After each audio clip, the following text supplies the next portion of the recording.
TKA itu digunakan menjadi indikator untuk masuk perguruan tinggi. Oke, berarti itu Jadi jangan memang dibalik ya. indikatornya. Nah, dari tes ini nanti siswa yang ikut akan mempunyai nilai. Nilai itu yang akan dipakai nanti diperbandingkan dengan yang lainnya masuk atau tidak gitu. Ketika siswa tidak menguasai 3 mata pelajaran ini, kemampuannya untuk menguasai bidang atau ilmu lain atau rumpun yang dia pilih nanti itu juga akan terhambat gitu ya? Iya, akan cenderung gagal kalau penguasaan materi yang 3 tadi cenderung rendah. Kalau tidak segera dikeluarkan regulasinya, ya sekolah pasti menebak-nebak. Terus persiapannya bagaimana siswanya? Padahal tadi kan bahwa hasilnya akan digunakan untuk masuk perguruan tinggi. Assalamualaikum warahmatullahi wabarakatuh. Berkah dalam, kembali lagi di podcast Tribun Solo, podcast yang membahas isu-isu menarik di kawasan Solo dan Solo Raya bersama saya Vincentius Desta.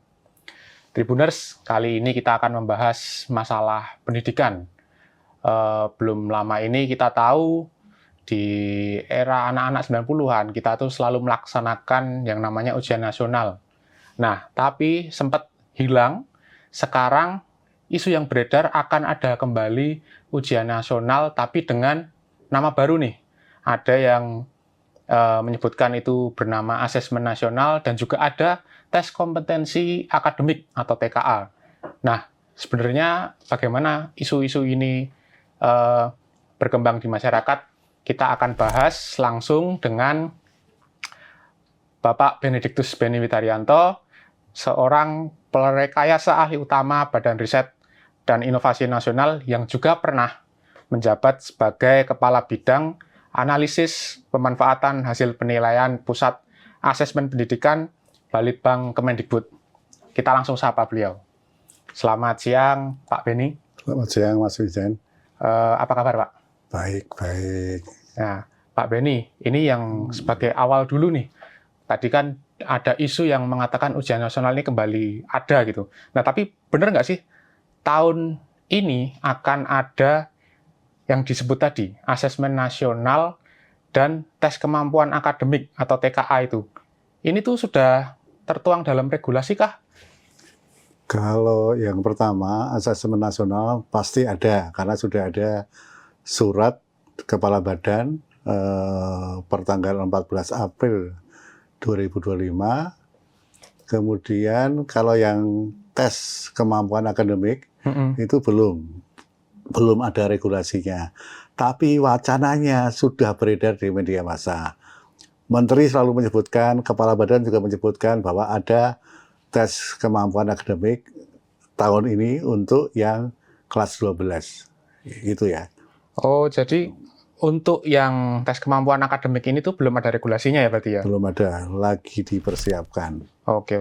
Tapi sebelum lebih jauh ini kita bahas gitu ya, Pak Beni bisa menjelaskan nggak bedanya yang dulu namanya ujian nasional atau UN, kemudian asesmen nasional atau AN, dan tes kemampuan akademik atau TKA ini apa sih bedanya ketiga itu gitu? Jadi yang pertama itu setiap individu punya nilai. Setiap individu punya nilai. Kemudian yang asesmen nasional tadi, dia tidak punya, dia hanya terbatas pada sampel. Jadi sampelnya ditentukan. Kalau SMP, SMA, SMK itu kira-kira sekitar 45 siswa. Di random, diacak, dipilih oleh pusat. Oke. Kalau yang SD nanti hanya 30 siswa saja. Bedanya hanya itu saja. Jadi individu punya nilai sama individu yang lainnya tidak punya kan. Yang ikut punya, yang tidak ikut nggak punya nilai. Oh, berarti yang TKA itu kalau yang ikut TKA itu tadi punya nilai, yang sementara yang tidak ikut ya itu tidak punya berarti ya? Tidak punya. Nah, sebenarnya kalau melihat adanya keinginan pusat untuk melakukan tes kemampuan akademik ini tadi, itu sebenarnya tujuannya ada TKA ini tuh apa, Pak? Sebenarnya gini, tadi kan ini hubungannya dengan perguruan tinggi ya. Untuk masuk perguruan tinggi, untuk masuk perguruan tinggi itu kan dibutuhkan nilai individu. Iya. Nah, sedangkan kalau AN yang kemarin nggak ada kan. Oke. Orang-orang yang lainnya kan nggak ada, hanya terbatas pada sampel aja yang ikut. Nah, kalau yang tes kompetensi akademik ini, yang ikut pasti punya nilai. Cuman ya tadi masalahnya apakah dia ikut atau tidak. Oke. Berarti ini TKA itu dirancangnya itu untuk memberikan atau berarti benar ya, mengukur kemampuan akademik siswa ya. Ya, individu. Dan itu digunakan untuk tadi berarti salah satunya untuk seleksi masuk perguruan tinggi. Iya. Nah, kalau apa itu semua seleksi perguruan tinggi itu menggunakan kayak semacam TKA ini atau itu cuma tertentu atau mungkin jalur prestasi aja sebenarnya? Nah, kalau ini kan yang tesnya itu kan TKA itu digunakan menjadi indikator untuk masuk perguruan tinggi. Oke, berarti itu jadi memang jangan dibalik indikatornya. ya. Nah, dari tes ini nanti siswa yang ikut akan mempunyai nilai. Nilai itu yang akan dipakai nanti diperbandingkan dengan yang lainnya masuk atau tidak gitu. Oh, berarti menjadi indikatornya untuk tadi itu masuk ke perguruan tinggi. Lah, kalau gitu tadi kan ini berarti TKA itu bisa untuk apa ya? Bisa dibilang tidak menyasar semua siswa. Nah, ini menyasarnya siapa saja, Pak? Tadi kalau Pak Menteri itu bilangnya yang siap untuk ikut ujian. Karena pengalaman terakhir itu kan banyak yang stres. Oke. Stres karena takut nggak lulus, takut ini dan pokoknya bermasalah. Makanya yang tidak siap tidak ikut. Jadi tidak wajib. Oh, tidak wajib. Berarti tidak wajibnya karena tadi itu, pengaruh stres tadi itu? Ya, jadi kalau stres, nanti ujiannya kan sama aja. Bias kan hasilnya jadi jelek ya. Jadi makanya, bias gitu ya? Jadi dia diarahkan, yang siap saja yang ikut. Berarti TKA itu intinya dipersiapkan atau dilangsungkan untuk mereka yang memang siap gitu ya, untuk siap dan mampu menghadapi tes dengan tadi tidak ada stres sehingga individu-individu itu juga nilainya tidak bias gitu ya. Ya. Nah, tapi saya sempat baca itu TKA ini, tes kemampuan akademik ini tuh dilangsungkan ke hanya misalkan kayak yang SD misalkan, itu cuma kelas 6. Itu benar ya, Pak? Cuma kayak gitu? Ya, ya. SD kelas 6, kemudian apa aja? Selain SD kelas 6, apa aja, Pak? SMP mungkin? SD kelas 6, SMP kelas 9, di akhir ya. Akhir SD kan kelas 6, akhir SMP 9, akhir SMA kelas 12. 6, 9, 12. Oh, oke. Yang 12 tahun ini, November. Oke, berarti yang tadi itu, yang kelas 12 SMA atau kelas 3 SMA itu pada November 2025 mendatang? Ya, ya. Oh, kalau yang SD dan ini belum ada ya? SD dan SMP untuk tahun ini? Nggak ada, tahun depan. Tahun depan? Ya. Oke. Kalau gitu kemudian kita lanjut ke teknis waktu pelaksanaannya TKA ini sendiri. Itu berarti pas TKA akan melaksanakan pada November 2005 ini, itu dilakukannya di seluruh Indonesia atau gimana? Atau itu cuma kayak tadi, mungkin katanya di sampel atau mungkin tidak semua ikut, itu terus kemudian hanya SMA tertentu atau setiap SMA di Indonesia ikut cuma tapi diambil sampel gitu, Pak? Tidak sampel, setiap individu ikut. Oh, setiap individu ikut. Cuman tadi, karena ada stres tadi, maka tidak diwajibkan. Tapi saya yakin pasti nanti akan ikut. Kenapa? Karena dia kalau perguruan tinggi ikut itu kan punya data. Kalau nggak ikut nggak punya data. Oke. Saya yakin itu nanti akan ini. Tapi ya tadi, kok tidak wajib, tapi hasilnya akan digunakan untuk perguruan tinggi. Oke. Nah, itu kan masalah tadi ya. Berarti ini ya, memang semua akan istilahnya dipersilakan untuk ikut, tapi itu tadi tidak wajib, sehingga posisinya terserah kepada siswa yang nanti akan mengikuti itu atau tidak. Tapi kembali lagi, itu nanti akan jadi nilai atau mungkin nilai ukur ya, Pak? Atau apa? Risikonya kalau dia ikut dapat nilai, data nilai. Kalau tidak ikut kan nggak dapat data. Ya dapat data untuk tadi jadi untuk kemampuan dia masuk perguruan tinggi kan? Gitu ya. Nah, kalau dari ini tadi tes kemampuan akademiknya untuk yang besok anak kelas 12 SMA itu apakah semua pelajaran atau hanya mata pelajaran tertentu? Enggak. Kalau seperti PISA dan sebagainya, untuk belajar sepanjang hayat itu hanya matematika, bahasa Indonesia, dan bahasa Inggris. Oke. Itu ya. Jadi cuma 3 mata pelajaran itu yang wajib, yang utama. Nanti ditambah 2 mata pelajaran pilihan. Mata pelajaran pilihan itu kalau minatnya dia di IPA, maka antara fisika, kimia, biologi. Kalau minatnya dia di IPS, nanti geografi, sejarah, dan sebagainya. Kalau dia minatnya ke bahasa, ya tadi bahasa asing dan sebagainya, antropologi dan sebagainya. Hubungannya dengan itu. Oh, berarti tadi ada 3 mata pelajaran yang memang wajib, yaitu matematika, bahasa Inggris, dan bahasa Indonesia. Terus, kemudian ada 2 mata pelajaran pilihan ya. Pilihan tergantung minat siswa ya. Minat siswa. Nah ini loncat dulu sebentar. Minat siswa. Nah itu kan berdasarkan informasi yang saya cari di tahun 2025-2026 ini tuh sistem penjurusan kayak seperti kelas IPA, IPS dan bahasa itu kembali dihidupkan. Nah itu tuh berarti memang ada kaitannya dengan tes kemampuan akademik ini ya? Ya. Jadi nanti semakin jelas ya, misalnya dia IPA, maka dia akan memilih sesuai dengan jurusan di perguruan tinggi itu apakah biologi, apakah fisika, apakah kimia. Itu yang harus dia pilih ya, dia pilih sesuai dengan jurusan. Kan nanti digodoknya atau dibanding-bandingkan atau diseleksinya kan dari kemampuan matematika, bahasa Indonesia, bahasa Inggris plus kimia atau fisika atau kimia, biologi itu. Demikian pula yang IPS, tambahannya 2 mata pilihan. Ya, berarti sesuai dengan rumpun yang dia pilih itu nanti yang itu ya. Nah, kembali lagi ke tadi yang 3 mata pelajaran wajib.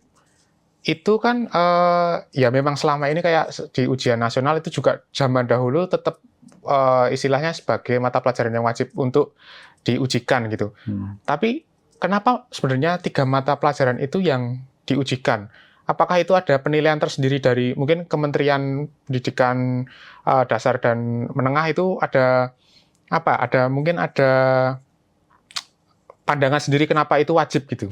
Jadi kalau seperti saya yang katakan tadi bahwa di PISA itu juga ada numerasi matematika, literasi itu yang bahasa, kemudian bahasa Inggris itu campuran di antara itu. Kemudian untuk 3 mata pelajaran itu dipilih karena memang untuk mempelajari ilmu yang lain, ketiga ini harus kuat dulu. Kalau ini tidak kuat, pasti akan gagal. Oke, berarti bisa dikatakan ketika siswa tidak menguasai 3 mata pelajaran ini, kemampuannya untuk menguasai bidang atau ilmu lain atau rumpun yang dia pilih nanti itu juga akan terhambat gitu ya? Iya, akan cenderung gagal kalau penguasaan materi yang 3 tadi cenderung rendah. Ini kembali dulu, ini kan tadi untuk yang kelas 12 SMA ya, 3 mata pelajaran itu plus 2 mata pelajaran pilihan. Kalau yang untuk tahun depan nih, yang untuk SD dan SMP, SD kelas 6 dan SMP kelas 9, itu juga 3 mata pelajaran nih, atau? Enggak, 2 mata pelajaran kalau yang SD dan SMP? 2 mata pelajaran. 2 mata pelajaran tanpa itu? Tanpa bahasa Inggris. Oh, berarti bahasa Indonesia dan matematika saja? Ya. Oke, berarti ada perbedaan di situnya. Kalau kita ngelihat lagi, sistem tadi adanya sistem penjurusan itu dilihat akan mempermudah untuk keberlangsungan siswa dalam melakukan atau mengerjakan TKA ini atau enggak sih sebenarnya? Penjurusan yang ada lagi, jadi IPA tadi, IPS, kemudian kelas bahasa, itu apakah akan membuat para siswa lebih mudah untuk mengerjakan tes kemampuan akademik?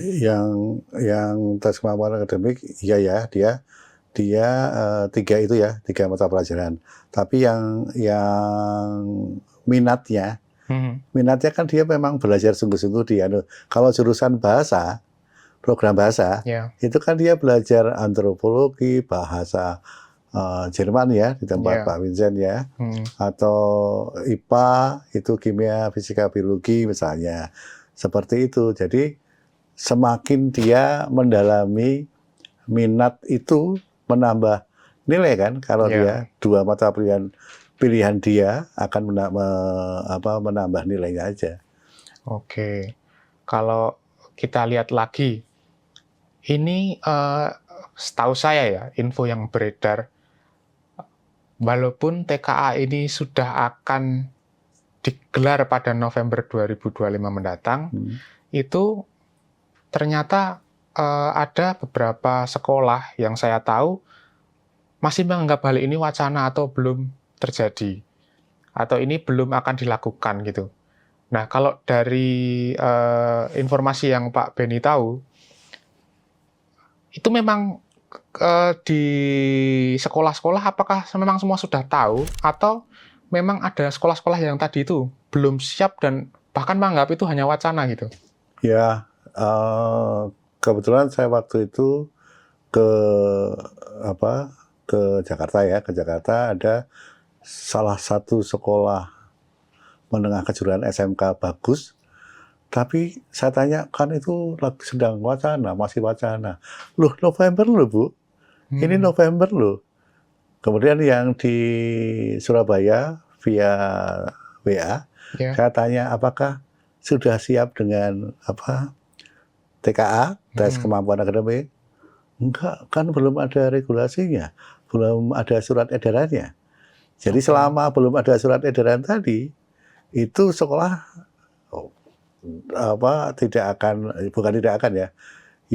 menyiapkan gimana? Gitu ya, belum bersiap. Padahal tinggal 3 bulan ya. Iya, ini tinggal 3 bulan lagi sudah akan pelaksanaan itu ya. Ya.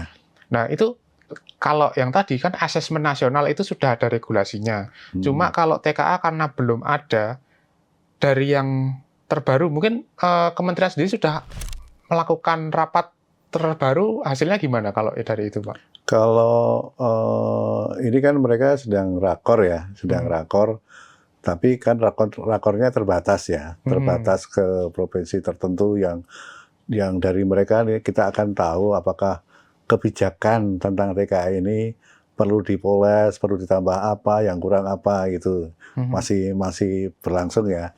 Termasuk regulasinya ada harmonisasi dengan Menkumham ya, biasanya kan gitu.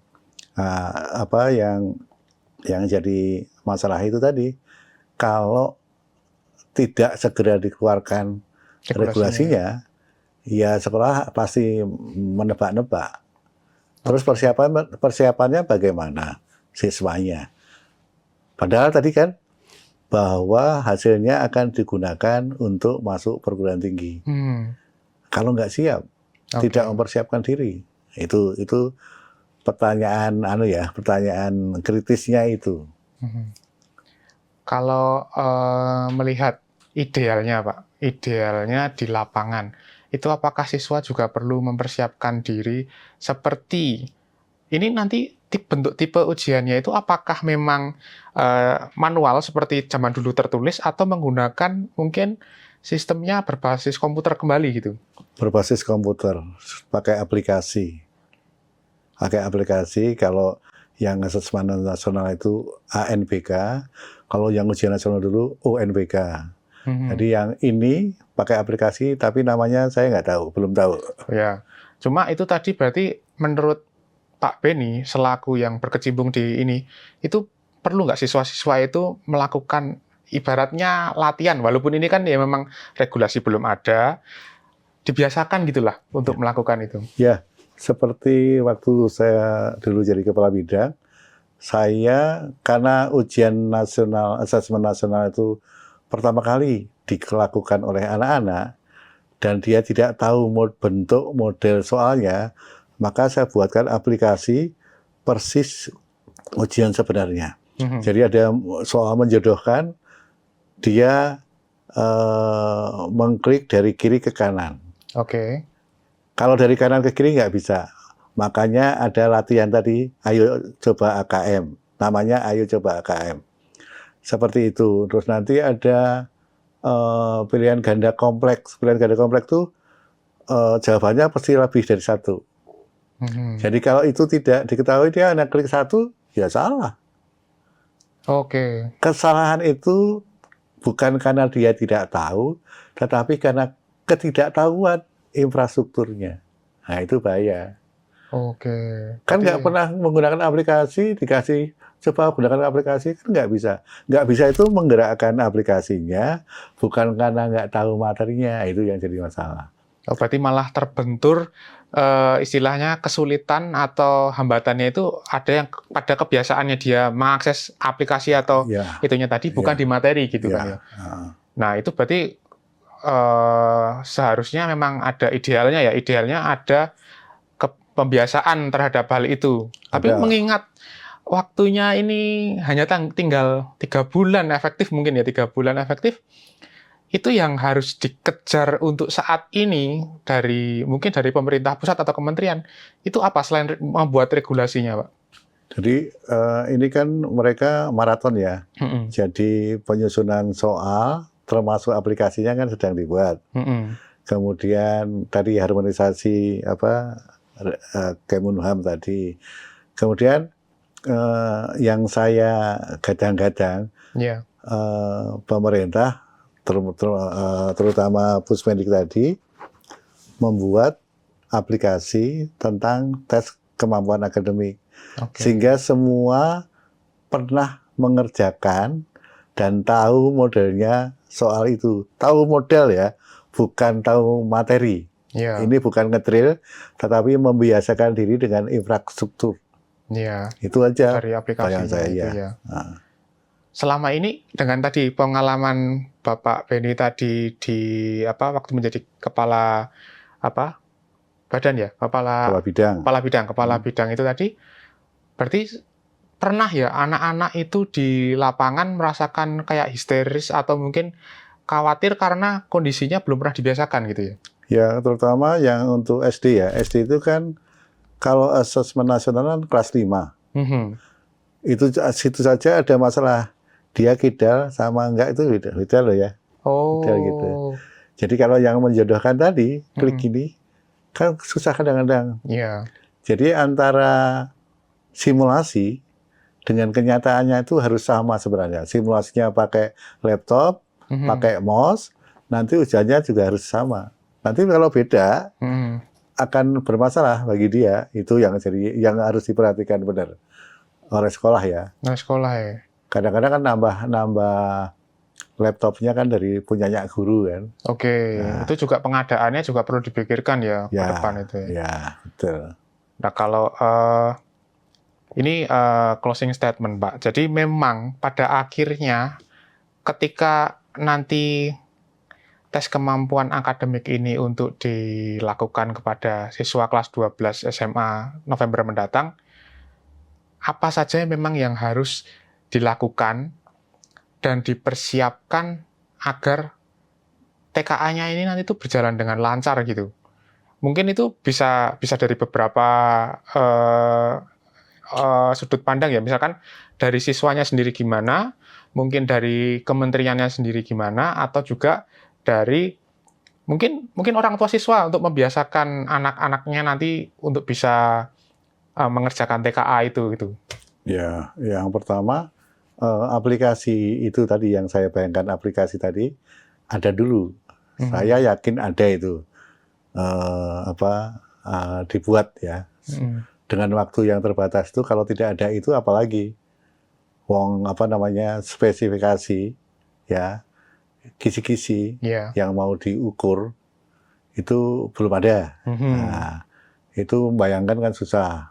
Kalau itu susah ya paling tidak dia tahu bentuk soalnya tes kompetensi akademik itu tadi kan ada matematika, ada bahasa Indonesia, ada Bahasa Inggris. bahasa Inggris. Nah, kayak gitu kan sudah itu dibuatkan satu paketnya campur atau sub-sub tes itu kan kalau itu sudah ada contohnya, aplikasinya kan sudah tahu. Kalau materi secara umum itu kan seperti kalau tes kemampuan akademik itu kan seperti tes inteligensi ya. Psikotes itu. Psikotes ya kayak gitu. Jadi secara materinya itu umum ya sebenarnya ya.